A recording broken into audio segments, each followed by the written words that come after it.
Good evening to everyone and welcome to today's session.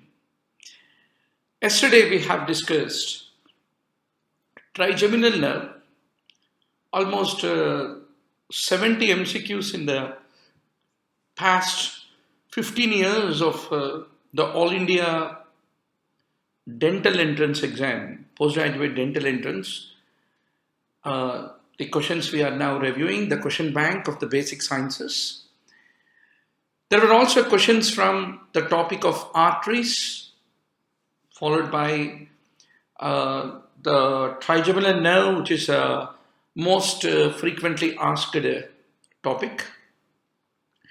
Now we have the next topic to discuss, that is facial nerve. Let's make the great beginning of the facial nerve. Yes. The buccal branch of the facial nerve, what does it basically supply?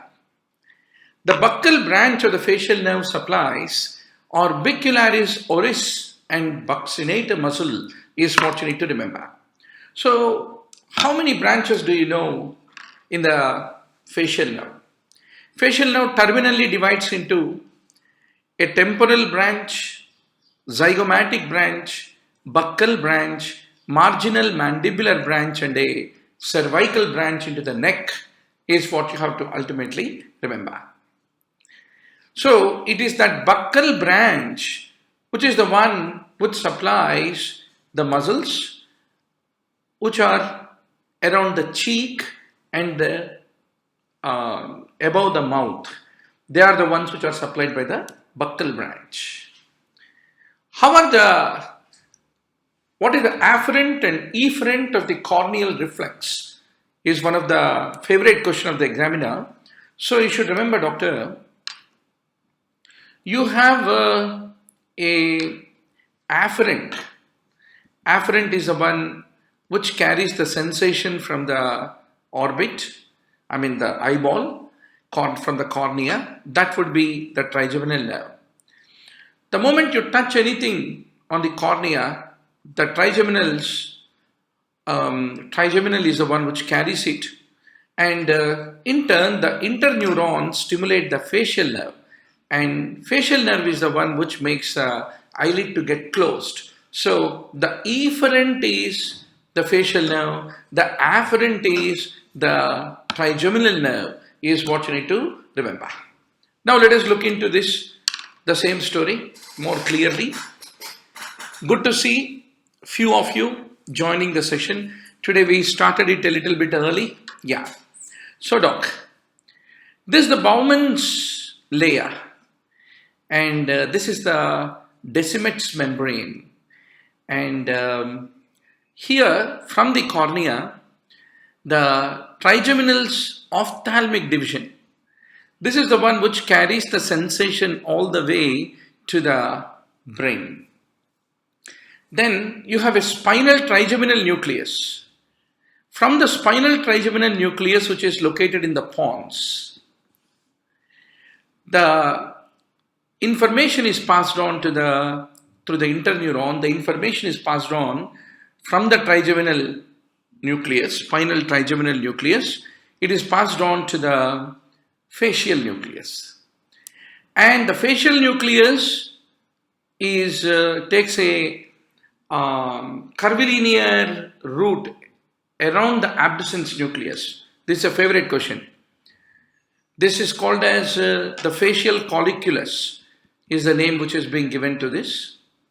Facial colliculus. So the facial colliculus, so the facial nerve comes back and it is the one which makes the eyelid to get closed, which is the efferent is what you need to remember.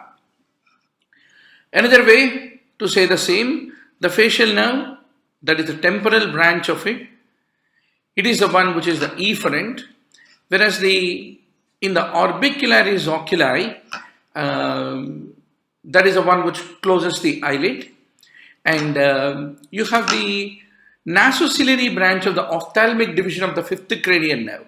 That is the one which is connected with the semilunar ganglion, and that typically reaches fifth cranial nerve's spinal nucleus Yesterday we have discussed in a great detail the entire trigeminal nerve, which is called the dentist nerve, right? So from there, the interneurons of the spinal nucleus will pass, reach the facial motor nucleus, and they are the ones which are the efferent, is what you have to ultimately remember. So this is how, by touching with a wisp of cotton, you will be typically creating the afferent stimulus transmitted through the trigeminals of thalamic division is what you need to remember. So this is the orbicularis oculi muscle. It is the one which is being supplied by the 7th cranial nerve. And this is the ophthalmic division of the 5th cranial nerve, which is carrying the afferent, is what you should remember.